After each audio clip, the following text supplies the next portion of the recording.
and we will see just how memey this game can get. This is TI on the line for T1. Let's see how they do in our game 2.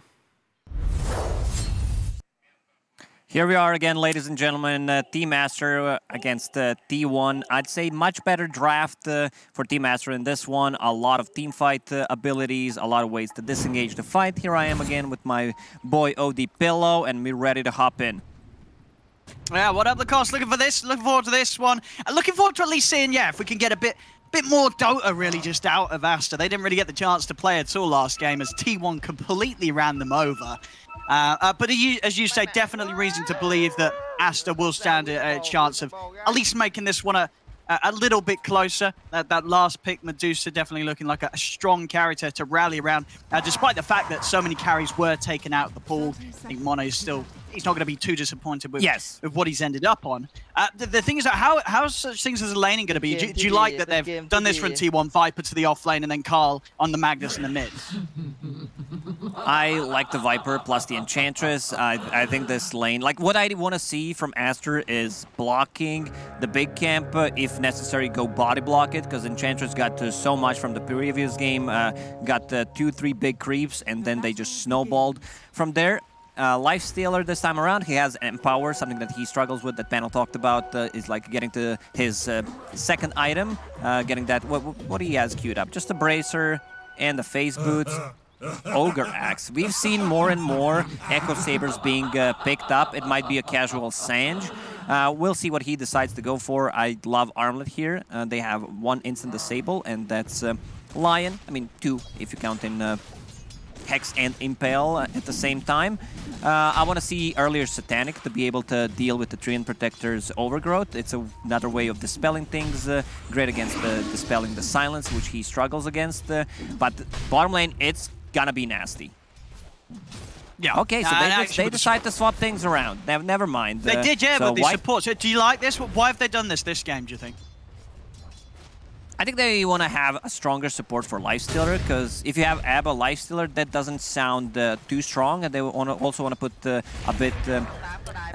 like I think it's just more about securing that Lifestealer's farm. Yeah, well, we'll see if they're able to do that. Of course, last game we did see both carries have a bit of a tough start, tough laning phase. See if 23 Savage and Monet can have a bit more of an enjoyable time in the early game this time round. Looking at the mid matchup, you know, White Album on his DP against the Carl Magnus. You're a melee hero, you're going to get siphoned. I guess you've always got the skewer to get out. How do you expect to see this one going? Can someone get ahead of this matchup? Magnus so far doing a very good job in terms of CSing. Now puts a point in Empower, as you mentioned, like that level 2 Spirit Siphon when it comes online. The extra charge will start to put some more pressure on a Mag. But we've seen so many times in this patch with the addition of the Water Runes where, like, even weak laners like Tiny was before, like Hero was really not that big often on the mid lane, and now he seems very viable, like have that constant HP and mana regeneration, skewer back to the tower on the mid lane, good body blocks. Yeah, some good damage here done by Carl. They'll have another shockwave in a few seconds, but not enough, because one of the strengths though, as we're seeing defensively, White Album is if he does get caught in that sort of position, unlike pretty much any other hero, having the siphons will allow him to offset enough damage to keep him alive.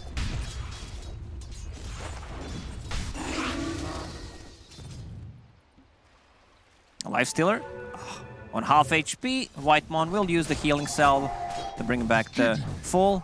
So far, decent CS. XXS doing a very good job this game. 16 CS, about to hit level 3. Also has a Ring of Health going into Vanguard, which is something that I've not seen. Yeah, I mean, why do you think he's leaning the way of Vanguard this game? What's he seeing that's making him want to do that? Maybe just a laning stage against the Lifestealer. Magnus also relies on dealing heavy right-click damage.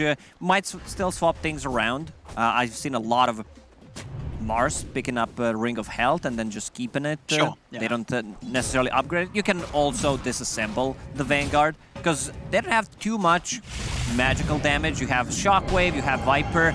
Rest is pure damage and the right-click, so I don't think Hood this game is any good. Where are you going? See top, Borax. He's going to get taken out here. 23 Savage with the Rage. He can stay on target. They can't get him off him. As first blood this game going to the carry of T1. Nicely done. This is a huge lead for the top lane. Now sitting at the 22 CS and 1 extra kill. Going into phase boots. Like once he gets that, it's going to be pretty hard to run away from him. And he should feel safe on the top lane. I don't think they can burst him down from 100 to a 0. Mars 1-1-1 build needs to put more points in his aggressive spells. Oh, for sure, yeah, if they won't have any chance of pressuring T1 up here. And just sort of the difference from both carries, it's building up now. You know, Mono, he is having a rougher time down bottom, just a 15 CS. T1, again, you know, early days, but definitely, you know, similar size to what we saw last game of T1 just getting a better grasp of the game straight out of the laning stage. T1's draft heavily focusing on the laning stage. Viper lane dominator. You have Lifestealer against the Mars matchup. You have the Enchantress. Some stacks are being made in the Radiant Triangle. There is one big camp being stacked. I want to see some more, especially if there's not much to do at the top lane. So Borax already going there, trying to stack the big camp. Might be late because he doesn't have boots of speed, just the wind blaze at the moment. Nicely done with the stun. He stunned it from the fog, and will be able to stack it. Yeah. You need to be careful. Playing into Mag, playing into certain heroes like a Leshrac as well, allows them to invade your triangle and possibly get all the gold from it. XXS. Gonna run him down. Bonk, bonk. He's got the backup. Borax in just in time. Is it enough? XXS, he'll live this time. As he is out there, very close then. A good job Borax was able to make it over when he did.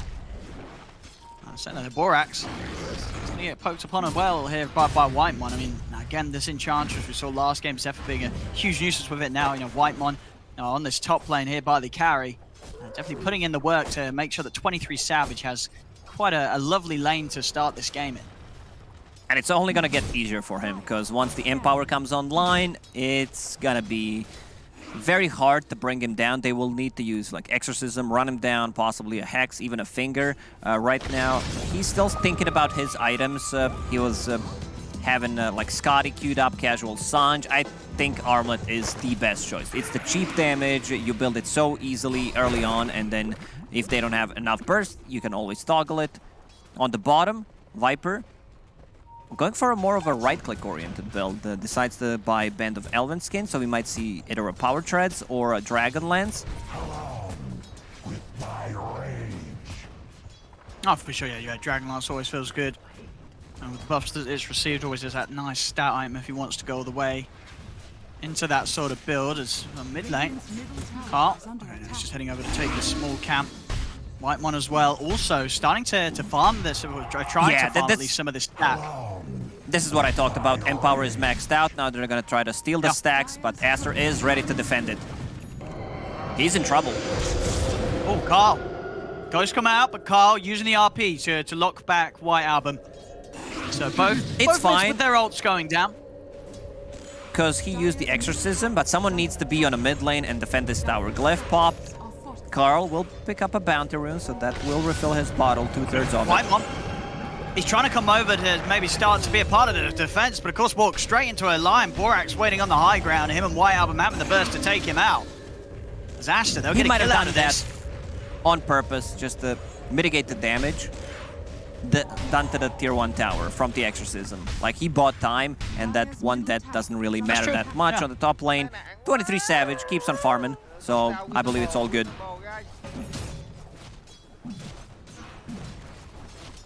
Yeah, I mean, and who could they really move up to this top lane to slow down this lifestealer? It's kind of hard, bro, because it's a solid lifestealer game overall.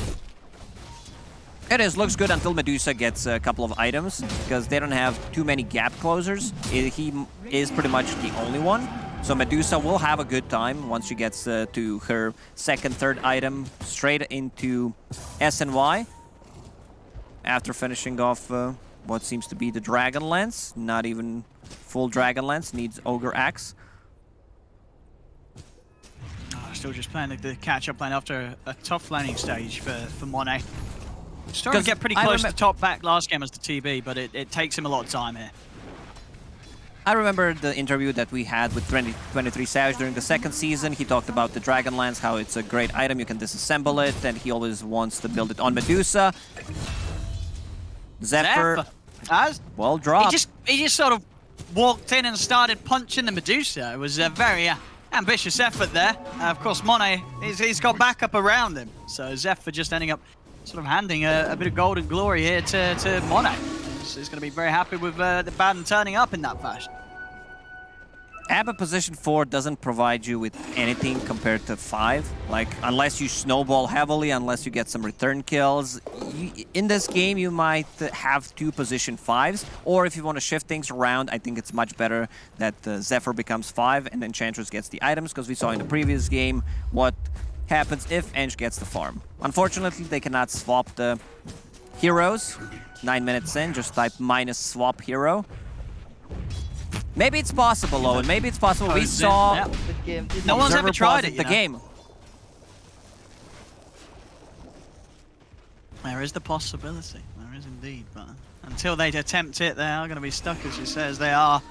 So a little bit of a slow start in that sense from the supports, but still the cause. You know, just the fact that T1 2K lead, 10 minutes in. Just able to get that much more from the setup that they've had, and it's ramping up. You know, there's no signs of sort of this lead that T1 have slowing down, which is it's definitely got to be a bit of an issue for Aster. Aster, they lost control of Game 1 pretty early on, and they did really struggle to get anywhere close to bringing it anywhere near back into their ballpark. A difference in this game is they have Abba plus Enchantress, so you can't really make aggressive move. You can park inside, like in front of the tower, but you don't have that much tower damage early on. So Magnus decides to go for a Blink Dagger first item, which I really like, so that's going to give them one way to start a fight, either a Blink RP or casual Blink Skewer. Lifestealer. Something that I noticed about 23 Savage when he's playing Lifestealer is that will not be using Infest as a bomb. Most of the time just wants to be able to save the allied hero, so something to look out for. Very good at it. Gonna maybe try and start some action here. As soon as he shows his face, he knows that Aster, they've got a lot up on this top lane. The 4 of them ready to try and push down a tier 1. Obviously, Exorcism up and ready to go from White Album if he wants to commit. There's too much effort into AoE. defending this. I don't think they can defend. Tyrion Protector level 6, Mars level 7, you have the Exorcism up and running, Lion still level 5, but here comes Viper. And they've got the Magnus coming over with the Blink ready. Arena's going to get locked down, they look to focus, we've got to keep eyes on Carl. Can Carl find the jump here with the ult? The Empower out on Savage, he's going to jump over to the side, looking towards White Album, will drop the RP onto the Death Prophet to allow them to burst through the DP. They catch Lanham as well, he's into the trees, Carl. Trying to clean them out, but Lanham, he'll make it away. So T1, they do actually manage to pull together the defense here. And the tier 1 tower not taking too much damage at all, not even half of its HP there. So another use of the Exorcism, which doesn't result in an objective being taken by Aster. Nicely done. They did a much better job than I expected. Viper tipping it into the trees, sacrificing himself for the greater cause. They got 2 return kills, and as you mentioned, like 2 Exorcism already used. What's up? XXS. He may have stuck around a little too long. Zephyr's going to try and help him out, but with the Siphon up on Carl, there's no chance for a jump out. Sticking around a little too long, and Aster not letting that go away there. Immediate response with the Overgrowth opening. So Viper going for a more of a right-click oriented build. As we discussed, Ogre Axe died on a courier, going into Dragonlance, wants to have that extra range. I want to see what his next item is going to be. Maybe if he wants to get something more, like he can get possibly a BKB and just right-click people down. Panel discussed about Scotty possibly on Viper. But Lifestealer has one queued up, so we'll see. They need to talk about the items, it's very important. Unlike we did yesterday, I'm playing Magnus, you're playing Phantom Assassin, you still go for that Battle Fury. I can't remember who it was, but there was a pro player who buys Battle Fury even though he has a mag. So that's you know, that's my reasoning there. You got to have as much cleave as possible. I would agree the way to play. If we were playing against the PL, but never mind. Monet clearing up the Ancient stack. Same goes for Mag, who is working towards his. Echo Saber wants to be able to scale. They slowed down a game a bit. So In both of these games, we didn't see too much action happening early on. No, definitely more of a chill sort of opening. And as you say, at least for Aster for this time round, even though they're behind on the gold at the moment, the fact that they do have the Medusa to fall back on and with some really good solid team fight and sustain around him, definitely leads them to have a much stronger chance here as compared to the sort of the draft they had around Monet's Terrorblade in Game 1. Yeah, much better high ground defense. You have Treant Protector to just stall the game. Lanham at the wrong space, wrong time. So he is getting caught. This is the Lanham Classic, Treant Protector, something that he first shown in the DPC, going for the Holy Locket, Living Armor, amplifying the heal, amplifying the healing on the towers as well. So pretty hard to take down, very annoying to play into. They don't have that much tower damage, so you can't really go in, deal chip damage. One of the reasons why I love Leshak in this patch as well, because you have this Treant Protector who's super popular, and then you go in, take the tower easily. Medusa, after finishing SNY, which is coming to her shortly, going into Aghanim's Scepter. Aghanim's got nerfed, still very potent item. Yeah, no, for sure. One of the definitely more irritating carry Aghanims to try and push and fight into when you're just constantly getting held in position by the bounce of the snake, the stone. Aster swinging around bottom, see if they can catch it. This is just Zephyr around. He's a bit of a tough one, of course. We'll have to borrow time. See if they can actually fight long enough through it. Okay, they've got the Yules. With the Yules, they'll be able to wait out a good duration of the borrowed time. Finger. And Finger, it's waiting for him. I mean, gotta get those stacks, you know. Gotta get him somewhere, indeed. That's the first stack. Because if you have 0, you're kind of in a bad spot. 15 minutes in. Finger was definitely not necessary, but Borax, did he get the last hit? He did, so that's some extra gold for him. Working towards the Blink Dagger.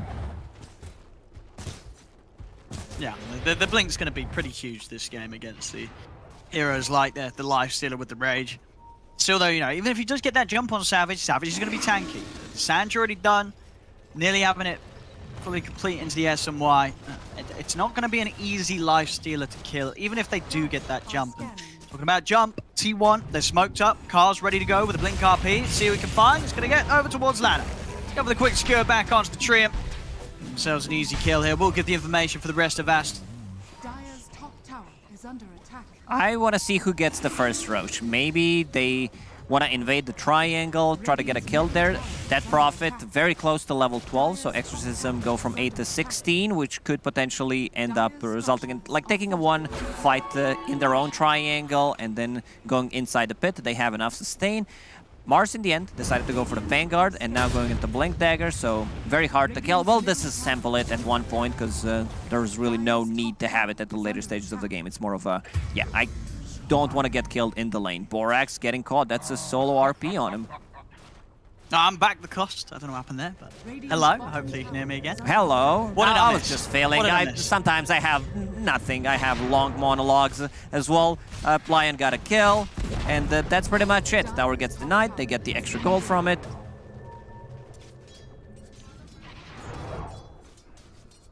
Still this lead. Are you gone again? You're not. No, I'm just sort of contemplating. You know, Monet's trying his best to farm up, but this lead is just growing. It's just, you know, something about the way that T1 utilized the map. It's 23 Savage and Carl is top net worth. I mean, once Carl has the BKB, it's going to be very hard to handle him. He'll just be charging in, very likely to always find the RP target. He's very hard to take down, gets the Strength Talent on level 15, Echo Saber done, going into BKB. If he feels it's necessary, can disassemble the Echo Saber and get a BKB earlier, and then get that possibly like upgraded again to Echo Saber or get an Orchid from it. A lot of players got better at disassembling items and just maximizing what you can get. Lifestealers There we have it. They're ready to go. The Overgrowth's going to come out. Rage is already there. 23 Savage is going to head over towards Lanham first. Monet popping the Stone Gaze, trying to turn around. Even with the Stun Control of Borax, they just don't have enough damage. T1, they're pretty much all still at full HP. And Monet, yeah, he's got to run. They're going to look to probably die. This Rage is back up in a second. 23 Savage, he wants to chase in. He'll turn for the easier kill at Borax. They catch the Lion out to the side. But I mean, Aster, they try and give it a bit of a go there when it comes to the team fight. But I mean, yeah, T1 barely taking any damage at all there from Aster's attempt to fight back. Yeah, this Lifestealer is sitting at almost 3,000 HP going in with the Cleave, a B3 BKB on the hero. Pretty much impossible to take down. And now going into Scotty, just to reduce the healing. Coming out from the Treant Protector and that Prophet on top of it. It looks good. Looks very good for T1 again in the second game. Next big timing is going to be that Scotty plus a double BKB on Viper plus this Magnus. They're setting things up for a Roche. Potentially they have RP. Did not use it in the previous fight.